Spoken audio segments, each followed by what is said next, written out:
Mandamus मतलब हम आदेश देते हैं। एक बार मंदा बोल के एक महिला थी। वो एक गवर्नमेंट स्कूल में मैथ्स टीचर थी। 1 साल हो गया लेकिन उसकी सैलरी नहीं दी थी स्कूल ने। तो मंदा ने हाईकोर्ट ने मैंडेमस का रिट पिटीशन दायर किया स्कूल के खिलाफ। तो मंदा ने बोला, मैं मंदा, मुझसे सैलरी देने बोलो। तो आर्टिकल 226 के हिसाब से कोर्ट ने स्कूल और गवर्नमेंट को कहा सैलरी देने को।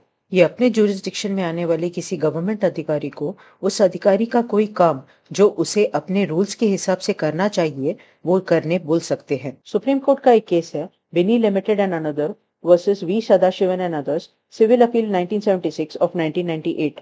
इस केस में हम 35 जन हैं जो बिन्नी में काम करते हैं कपड़े बनाने के लिए। हम पहले नीचे के कुछ पोस्ट पे अपॉइंट किए गए थे लेकिन बाद में हमको मैनेजमेंट का पोस्ट दिया गया ताकि बिन्नी ओवर टाइम देने से बच सके। इसीलिए हमने ये रिट पिटीशन यहाँ मद्रास हाईकोर्ट में फाइल किया है। हमने अग्रीमेंट भी साइन किया लेकिन काम पहले वाला ही कर रहे हैं। 12 जून 1996 को बहुत जोर से बारिश हुई थी और हमारे फैक्ट्री में फ्लड हो गया। हमारे सारे मटेरियल और मशीन वगैरह पानी में खराब हो गए। हमने लेबर कमिश्नर को कहा कि काम रोकना पड़ेगा क्योंकि ये सब हो गया है। तो उस अग्रीमेंट के अंदर 35 लोगों को काम से निकालने का नोटिस भेजा गया। ये लोग इंडस्ट्रियल डिस्प्यूट एक्ट के अंदर वर्कमैन है ही नहीं। उनका पगार ₹1600 से ऊपर है। हमने रिट पिटीशन फाइल किया कि अग्रीमेंट का ये क्लॉज गैर कानूनी है और नौकरी से निकालने वाला नोटिस भी सेक्शन 23 कॉन्ट्रैक्ट एक्ट के अंदर गैर कानूनी है। अग्रीमेंट ही गैर कानूनी है आर्टिकल 21 कॉन्स्टिट्यूशन के अंदर के सेक्शन 25F और 25N इंडस्ट्रियल डिस्प्यूट एक्ट के अंदर फैक्ट्री बंद करने का फैसला भी गलत था। हमने ये भी मांगा कि घोषित किया जाए कि हमको नौकरी में चालू रखे। हम एक प्राइवेट बॉडी है तो रिट पिटीशन मेंटेनेबल ही नहीं है। तो मैंडेमस नहीं दूसरे रेमेडीज है इन लोगों के पास, वहां जाए। हमको लगता है अग्रीमेंट का वो क्लॉज अमल में नहीं ला सकते क्योंकि वो सेक्शन 23 कॉन्ट्रैक्ट एक्ट के खिलाफ है। लेकिन आर्टिकल 226 के अंदर रिट में इनको नौकरी पे वापस और पगार नहीं दिया जा सकता। हम इतना घोषित कर सकते हैं कि निकालने का ऑर्डर गैर कानूनी है और इनको सही जगह जाना होगा केस लेके।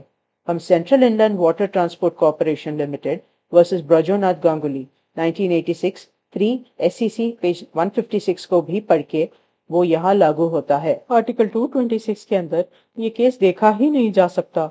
रिस्पोंडेंट्स को सिर्फ सादे सूट में जाना चाहिए था। अग्रीमेंट का निकालने वाला क्लॉज ही कॉन्ट्रैक्ट एक्ट के खिलाफ था तो बराबर है डिक्लेरेशन। संविधान के पार्ट 3 के अंदर या और किसी काम के लिए किसी भी अधिकार को हाईकोर्ट आर्टिकल 226 के अंदर अमल में ला सकते हैं।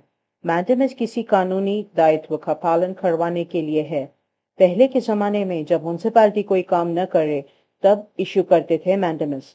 अब मैंडेमस है कि जिस कानून के अंदर किसी अथॉरिटी को बनाया गया हो उस कानून के अंदर अपने दायित्व को मानने के लिए आदेश दे सकते हैं। और ये जो दायित्व है वो अपने मन से करने का अधिकार होना जरूरी नहीं है। कॉन्ट्रैक्ट से उत्पन्न होने वाले दायित्व को कॉन्ट्रैक्ट एक्ट के अंदर प्राइवेट लॉ में देखना होगा। हमारे यहाँ आर्टिकल 226 ऐसे बनाया गया है कि मैंडेमस प्राइवेट अथॉरिटी को भी दिया जा सकता है जब उसे कोई पब्लिक फंक्शन निभाना होता हो तो। It is difficult to draw a line between the public functions and private functions when it is being discharged by a purely private authority.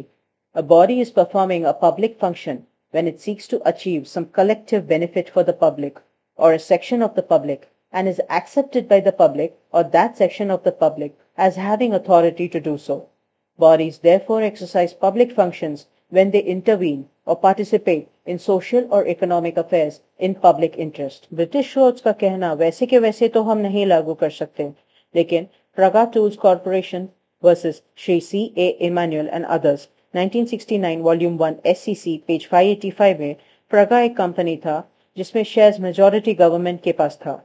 यहाँ भी प्रगा और एम्प्लॉयज के बीच अग्रीमेंट का सवाल था। इस केस में कामगार गए हाईकोर्ट रिट ऑफ मैंडेमस मांगने। सिंगल बेंच ने डिसमिस किया पिटीशन।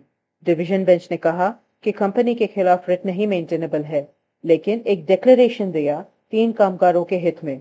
फिर प्रगा गए सुप्रीम कोर्ट।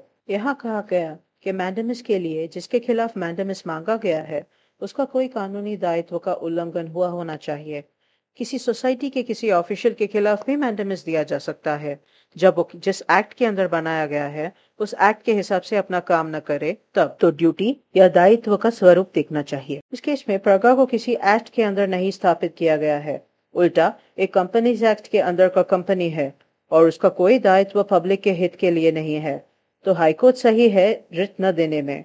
और जब पेटिशन ही मेंटेनेबल नहीं है तो डिक्लेरेशन किसी अग्रीमेंट के लिए जो कंपनी और उसके कामगार के बीच हुआ हो वो भी नहीं कर सकते।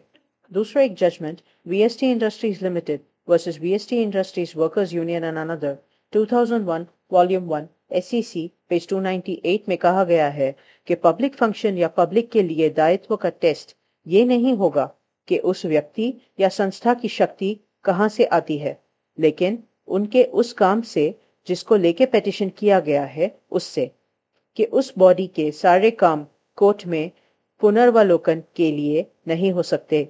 अगर कोई और कानून उनके क्रियाओं को परख सकता है तो वहां जाना चाहिए। इस केस में कामगारों ने कहा कि सुप्रीम कोर्ट ने कहा है कि मैंडेमिस किसी भी इंसान या अधिकारी के खिलाफ दिया जा सकता है जो पब्लिक ड्यूटी करता हो। हमको नहीं लगता ये यहाँ अप्लाई होता है, क्योंकि जिस केस का उल्लेख कामगार कह रहे हैं वो एक कॉलेज था जो गवर्नमेंट से एड लेता था। एक और केस जो कामगारों ने रेफर किया, Central Inland Water Transport Corporation Limited and another versus Brajonath Ganguly and another. इस केस का ऑबिटर दिक्ता देखना जरूरी है जो उस केस के फैक्ट में लागू होता है कि वहां कंपनी एक पब्लिक सेक्टर अंडरटेकिंग था तो उसके कामगारों को ऐसे ही नौकरी से नहीं निकाल सकते। ये प्रिंसिपल प्राइवेट बॉडी को अप्लाई नहीं कर सकते। हमारे देश में कई लेबर लॉज है जो कामगारों का अधिकार बना के रखते हैं। ऊपर से इस केस में अगर किसी गलत काम की वजह से नौकरी से निकाला तो कामगार को अपना पक्ष रखने का मौका है, तो सारे टर्मिनेशन एक जैसे नहीं है इस केस पे। तो ऐसे में सेंट्रल इंलैंड यहाँ अप्लाई होता ही नहीं है, वो भी देखा नहीं है हाई कोर्ट ने। ये रिट ऑफ मैंडेमिस किसी प्राइवेट बॉडी या पर्सन के खिलाफ भी दिया जा सकता है, लेकिन ड्यूटी क्या है उनका वो देखना पड़ेगा। एक कॉन्ट्रैक्ट को कानून का दर्जा नहीं मिल सकता सिर्फ इसीलिए कि किसी कानून के अंदर बनाए स्टैट्यूटरी बॉडी ने वो कॉन्ट्रैक्ट दिया है। इस केस में बिनी का डिसीजन कि पब्लिक पॉलिसी से कोई लेना देना नहीं है।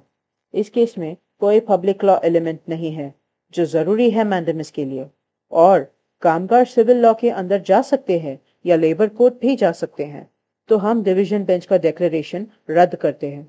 तो इससे पता चलता है कि मैंडेमिस केस के तथ्यों पे जिस पार्टी के खिलाफ मांगा गया है उसका दायित्व पेटिशनर की तरफ या पब्लिक लॉ एलिमेंट के अंदर आता भी है या नहीं वो देखना जरूरी है।